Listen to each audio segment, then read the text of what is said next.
interstellar smugglers and or ice pirates. But reality has given you a career in retail sales or data entry. The possibility of ruling a galactic commercial empire is an impossibility. Unless your last name is Walton. Or you decide to purchase X3 Reunion for the PC. Here's our review. Surrender. It's bent. X3 Reunion picks up pretty close to where X2 left off. Humanity has taken to the stars, but the galaxy is threatened by a sinister and mysterious alien race known as the Kha'ak. In this program, we look at the Kha'ak War and ask the question, why? Nobody knows why. Thus far, no one has managed to communicate with the Kha'ak. The only person to have a close encounter with the Kha'ak is Kyle Brennan. The only thing humanity can be sure of, we haven't seen the last of the Kha'ak. Will we be ready to defend ourselves? What do the Kha'ak want? In the meantime, it's time to start my career as a star pilot. X3 is a pretty freeform game. In fact, X3's only serious flaw is that it's a little too freeform early on. Maybe this is just me, but I don't appreciate being booted out into the great black open with a skimpy tutorial and menus buried in more menus. I think the people who made X3 were really into Matryoshka dolls. You are welcome! There's a lot to do in the game, from making cargo runs between systems, to guarding other people's cargo ships from pirates, to figuring out the best place to sell your cargo. Okay, there's a lot of trading going on. Since when have you been a cargo jockey? Since the Kha'ak started blowing our fleets to bits. But I really want to kick some alien warship ass. What's a girl gotta do to see some Kha'ak around here? It can only be a matter of time before the Kha'ak return. Finally, the advance guard of the Kha'ak rears its head.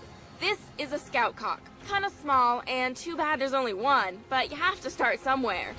Thank you for your help with this invader. Soon enough, convoy escort pays off. My reward? Swarms of Kha'ak, ready to engage. Kha'ak to starboard. Transporting. Unfortunately, the Kha'ak lack staying power at this point. Look how fast they explode. No aim. I'm surrounded by blown Kha'ak, but strangely unsatisfied. Kha'ak approaching to port. The combat isn't nearly as complex or challenging as learning the interface. It provides a nice wing commander flashback, and the frequent skirmishes with pirates and outlaws are quite good. But how can the Kha'ak be a menace when I'm left wishing they'd shoot more often? At least my search for hard Kha'ak will take me through a beautifully designed universe that feels very alive. No aim. Combat doesn't even have to be a focus, really. It's possible to make an excellent living through trading, building up to a vast interstellar mercantile empire. It could be argued that the only way to have a rewarding experience in X3 is to ignore the Kha'ak entirely and concentrate on self-fulfillment. They don't talk, they don't listen.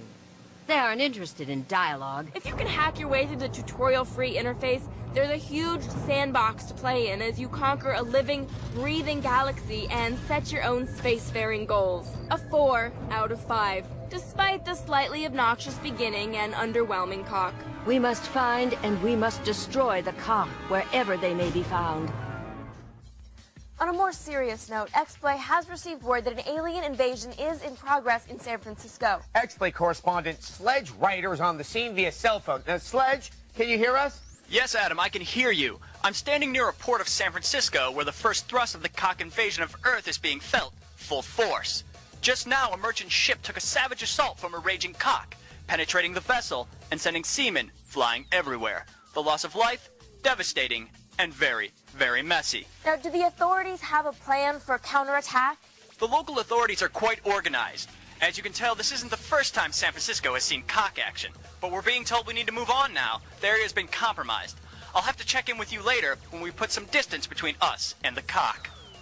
Chilling words from a brave, brave journalist. And we'll keep you updated on the fate of those currently being violated by the